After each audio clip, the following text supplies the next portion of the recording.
Welcome to Trading Lounge and the European Indices for Monday, November the 21st. I want to start with the S&P, and the S&P is that we're looking in two ways, a bullish move and a bearish move, and what we're looking at is an A wave, a B wave, and a C wave up here for wave 2, or that can also be a wave B, and then we come all the way down from that point. In this other case here, we look at wave 1, 2, 3, 4 and going up for wave 5 as wave 1, and then looking for a pullback as wave 2, and then continuing to the upside. So this particular pattern across this particular level here, the 4 here, will be a certain pattern on the bullish side that we look at, where we have the arrival, the reaction. We're going into the first high above the level now, and then we'll have the ABC, and then we'll look to go long over that side if indeed the market's going to go long. Because in both cases, over this side, we would see the market come down in a bearish move. It would come down, bounce off support, go back up, come down, recheck the 4,000, and then move lower at that point.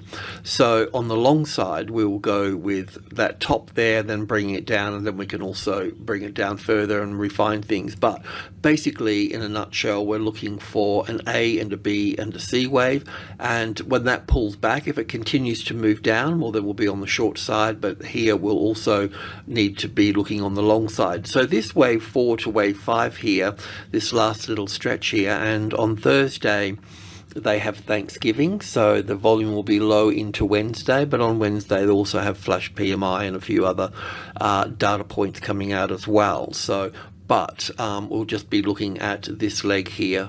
So that leg's important, and that brings us over to the DAX, and this is just an intraday 50k tick chart. But from the top here to the bottom here, we're pretty close to the 61.8% over here and these old highs over here without putting any labels on anything. So we should expect the market to sort of falter around this area here for this. Okay, there's different ways to count this up here, so we can look at it in a bullish light, we can also look at it in a bearish light as well. But what I am doing is just really focusing in, we can count this trend in a bullish light if you like, and we can look at this last little move coming into play here for this. So let's just go in and do that. We can have a look at the bullish count. So the bullish count, we can start here with this. In fact, to me, the DAX looks a bit more bullish than what the S&P does in terms of its move to the upside here.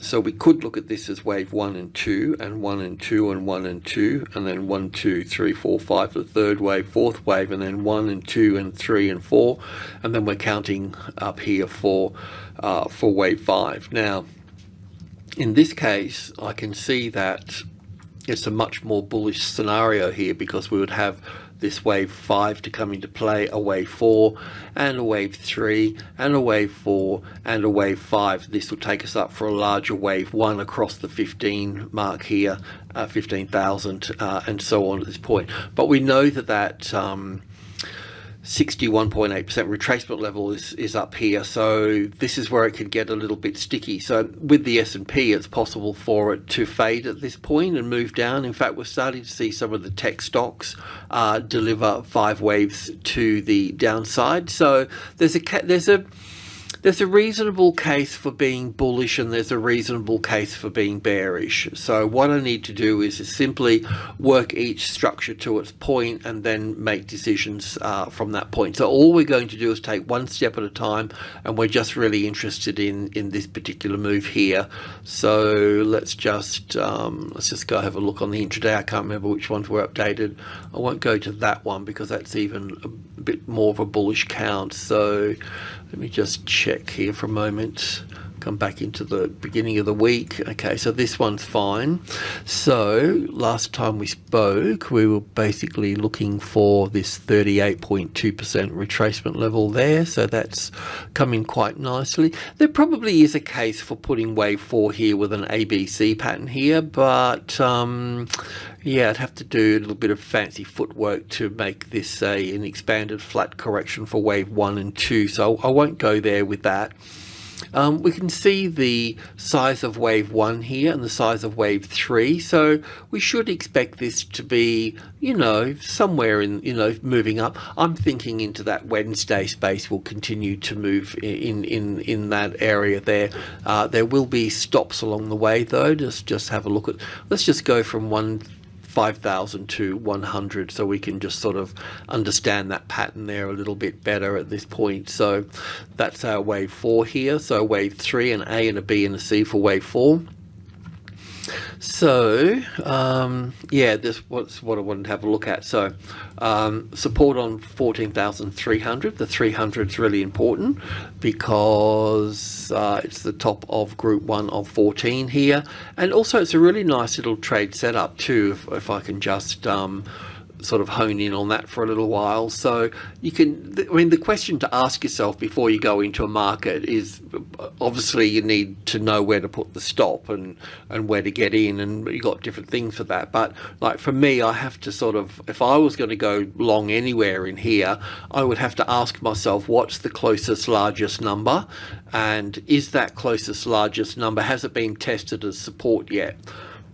So I would probably look at this in terms of, if I'm taking on mistakes and everything, I look at this situation in here and I go, well, that's been tested here, so I would buy that high here, and then I realized I would have made a mistake, but I still wouldn't have been out because the 300 hasn't become the resistance here yet, and then I would have looked to work that a little bit further in here at that point, and I would have gone woulda, coulda, shoulda, didn't do it, but this move up here would have thought, oh, that's like 5 waves, so I would have looked at I would have looked at that high, and then I would have brought it down to that high. So that's where I would have been adding to my position, and then I would have looked over here to the 50, because the 50 coming up from the 300 is the top of group 1, but then also too 10, 20 and 30 is also group 1, and then 50 is the midpoint here.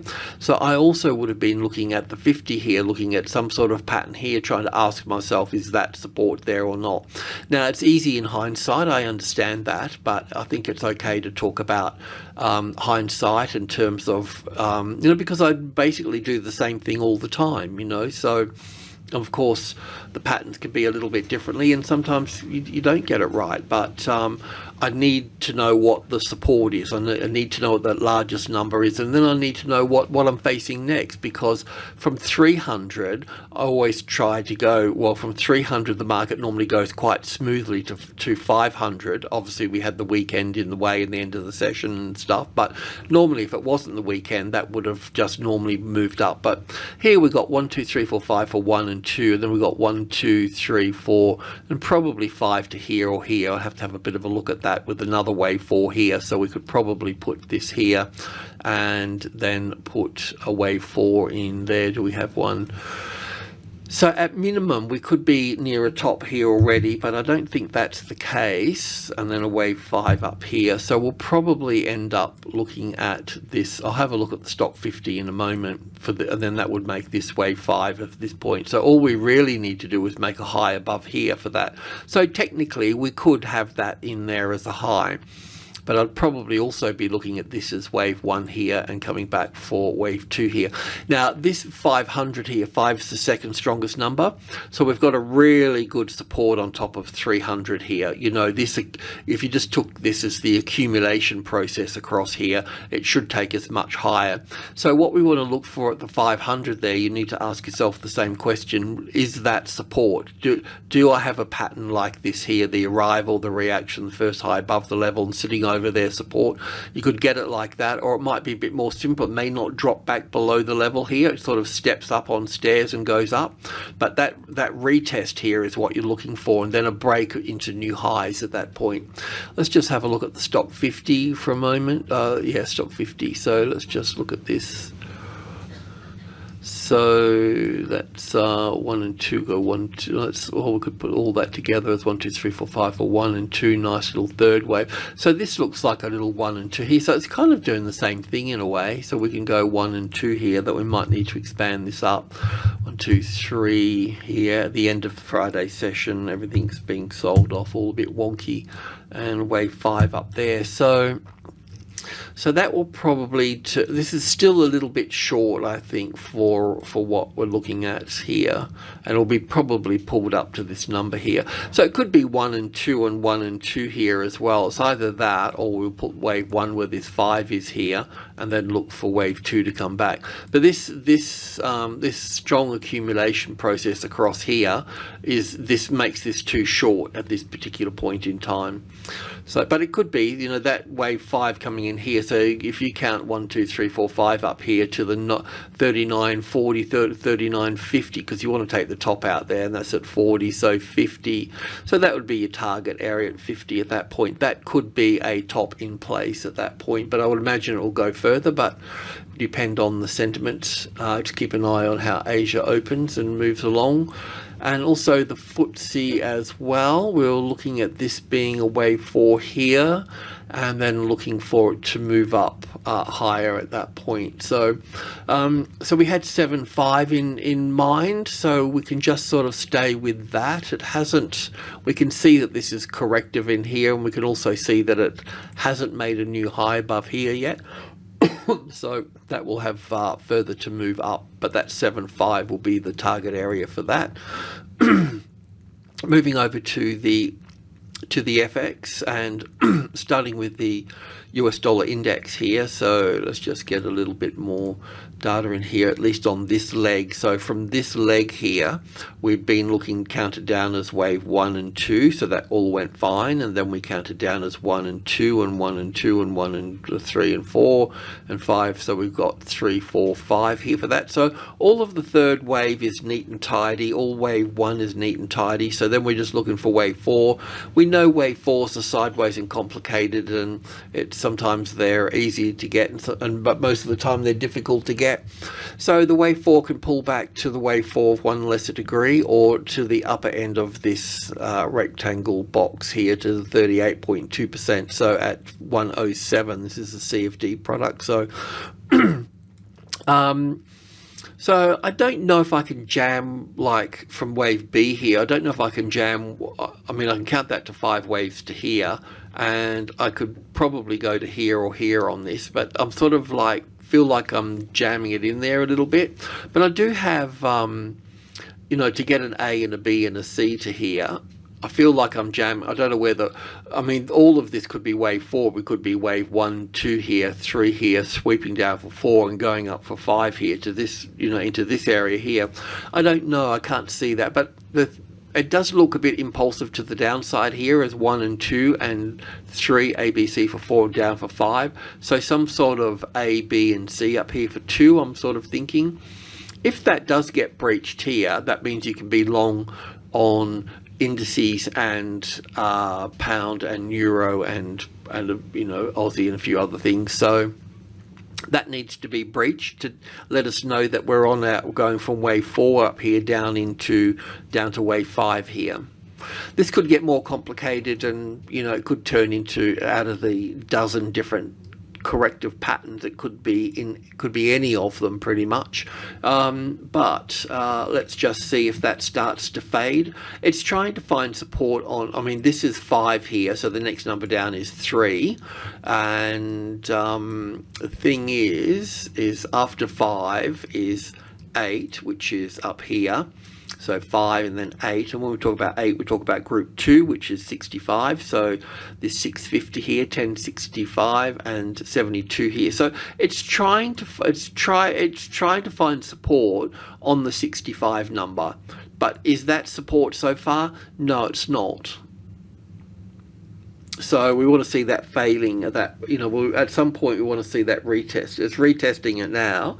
We'll see if that retest fails, and it looks a bit corrective, this move up here, because we can't go 1, 2, 3, 4, 5 because it 4 overlaps here, you know. So it's probably an A, B, C for the A wave, the B wave, and the C wave. Anyway, we'll see how it goes. But if that low gets triggered, you can be long on the indices and other currencies. So let's have a little bit of a look at that. So with the euro here, last time we left, we were looking pretty much in line with the stock market. We're still looking for wave 5 here. We could probably look at going to take stuff from down here, yeah. We could probably look at this as wave 1 and 2, bit of a long shot, but because it's come down heavy, we might need to bring wave 4 over here. But this is still in a corrective mode here, so if you wanted to go long, you could go long above the top here. For that, that would be the same point as the US dollar index that I just pointed out, you know. And then we could look at 5 waves going up here for this. So basically, currencies and indices and stuff will just top out together at that point. This, once we get past here, we'll be able, you know, yeah, well, we don't know if we need to be further bullish or further bearish, you know. Once we get to that particular point, we've got to get past that. So basically, once wherever the 5 waves comes in here, once they're there, once we can count 5 waves, anything above that, we can be more bullish at that point. But otherwise, we might need to work out how to do short trades at this point, you know. So anyway, all the markets are just really pivoting on the next 5 wave structure here. So we'll just allow that to play out. And the same with the pound as well. With the pound here, we were just looking at 1 and 2 and 3 and 4 and going up for wave 5. Looks like we could probably have wave 1 there. I'll just borrow that. 1 and wave 2 is pulling back now for this. So you can look for a 50-60% retracement level back from that top there. Let's have a closer look at that in a moment. And wave 3, 4 and 5 to finish off here. Somewhere up there. But let's have a closer look at this, shall we? The stochastics is pulling back sort of nicely, loading up for that wave 2, and that wave 2 can be the 61.8%. So it looks like, yeah, it looks like 1, 2 in here, and then 3, 4, 5. So I think that we're on the right track. So all we need to do is put this in here. Obviously you can refine all of this. This is where it can come back to. And if you want the safe trade at that point, then a bit difficult to work all that out, but certainly above there. And if that drops down here, then you can go long above that, but it needs to, this needs to finish off down here a bit.